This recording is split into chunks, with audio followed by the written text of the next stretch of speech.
Last night at around 11 p.m., I was going for a walk around my neighborhood. My town is relatively safe, so I didn't feel that I was in any danger. I had been walking for around 5 minutes when a pale woman with blonde hair and a white dress caught my eye from across the street.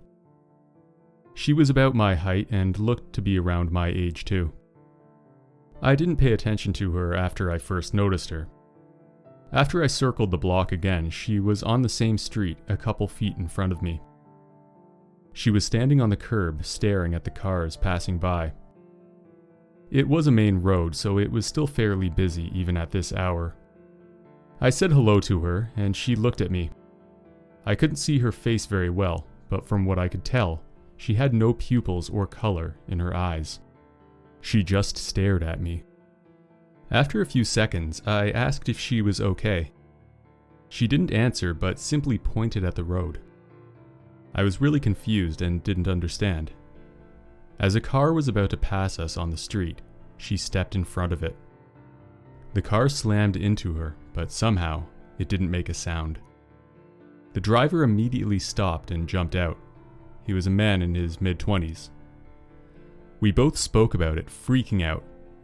He called the police, and I went around the car to see the state of the girl. Once I circled around the car, she was gone. Not gone as in dead. Gone as in she just wasn't there. The blood on the road was gone too, but the blood on his car remained. After the police arrived, they concluded that it was just some hoax by a kid and some guy who went along with it. The blood on the car was tested, and they determined that it was just red paint. With that, the case was closed. I'm still not sure if what happened was real. I don't believe in the paranormal, but this one is hard to explain.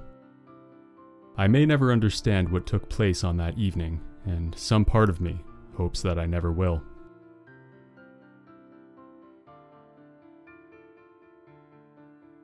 I'm a 15-year-old Irish guy named Ross. I go to school in Ireland, and I'm now in my 3rd year. At the start of my 2nd year, a new fella joined the school. I was in charge of showing him around, and we've been good friends ever since.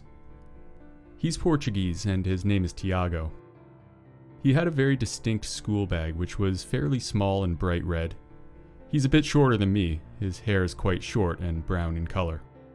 This will become important later. I was upstairs at the school. It was break time, and I was going to my group's usual spot, a section of the hallway where some of our lockers were. I turned a corner and saw Tiago walking along the hallway.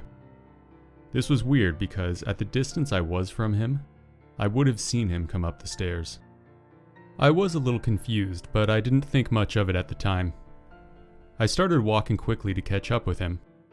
There was another corner coming up. He rounded it when I was not far behind him. When I turned, however, he wasn't there.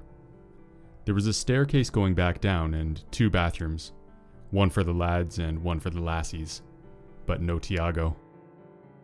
Considering how close I was behind him, he would have had to sprint towards and then jump down the stairs, or jog into the bathroom. If he went for the stairs, I would have heard. He must be in the bathroom, I thought. There was a bench nearby. I took a seat and waited. Tiago was the first other person in our group to arrive. He rounded the corner and put his bag down. It was then that I realized that he didn't come out of the bathroom. "Have you already been over there?"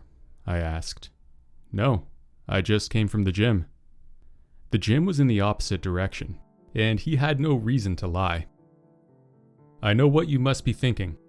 It was someone else. First of all, the person I saw looked exactly the same as my friend from the back. Second, no one else in the school has that bag. Third, the only place that the person could have gone without sprinting down the stairs would have been into the bathroom, and no one came out of the bathroom that I didn't see enter it. Finally, my friend is a fairly distinct character. Not many people have the same body type as him. This may not be the most horrifying story in the world, but I do believe it to be due to a glitch in the Matrix.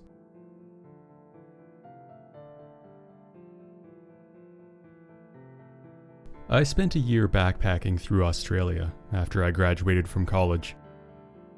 I had my ups and downs while I was there.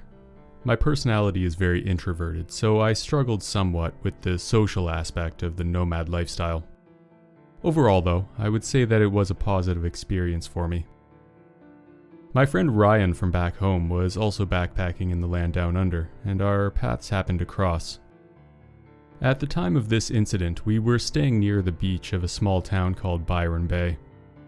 We decided to stay at a campground since we already had camping gear and we were happy to save the money. $20 a night for a bed at a hostel was too pricey for us apparently. Byron Bay is a wonderful place and it seems to find its way onto almost every backpacker's to-do list. Besides the incredible natural beauty of the area, it's also known as quite a party town for the young crowd. The party scene didn't interest me much, to be honest, but back then, I would at least try to be more social. Ryan and I decided to go to a bar one night. It was about a 45-minute walk down mostly country roads to get to the main area of the town. We managed to get there before dark, which was good because the roads were mostly unlit. We paid no consideration, however, to how we were going to get back. Smart, I know. We spent the evening drinking mediocre beer and suffering through the head-pounding effects of music that was way too loud for me. By the time we left, it was after midnight. It was, of course, too dark to walk back the way we came.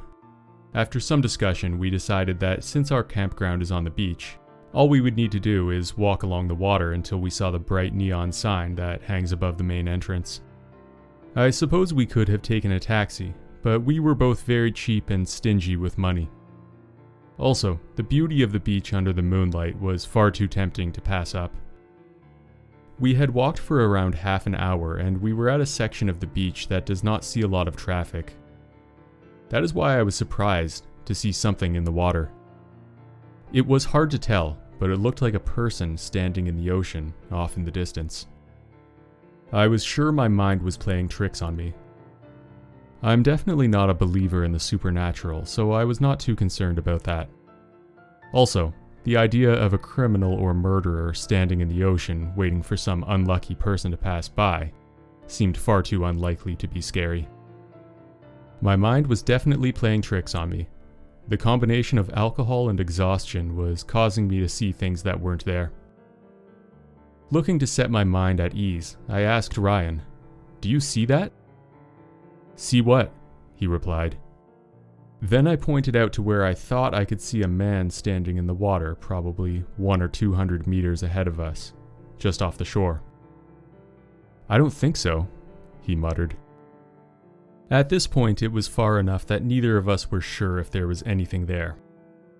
We kept walking, and after another minute, Ryan said, "Oh, now I see it. It looks like a guy standing in the ocean." With that, I realized that it was not a figment of my imagination. Something was there. We both saw it. With every step, it became clearer and clearer that what we were seeing was the silhouette of a man standing waist deep in the ocean. His long shadow cast towards us, propelled by the bright moon. We should have just turned around, but our curiosity got the better of us. If ghosts were real, we wanted to know. As we trudged closer, our heartbeats quickened. It was now undeniable. We were looking at the dark figure in the shape of a man. As we approached, he turned around and spoke to us. "How you going, mates?" said the man as he adjusted his fishing pole. Stunned by a mixture of relief and confusion, Ryan squeezed out an awkward, "Good. I guess the best fish come out at night." We looked at each other, embarrassed at how frightened we were. We had a few good laughs as we walked the rest of the way to the campground. I have always considered myself a man of science and that I need evidence to accept extraordinary things. For a few minutes, however, I questioned everything I thought I knew about reality, and although I wouldn't say that I'm a believer, I'm beginning to understand those who are.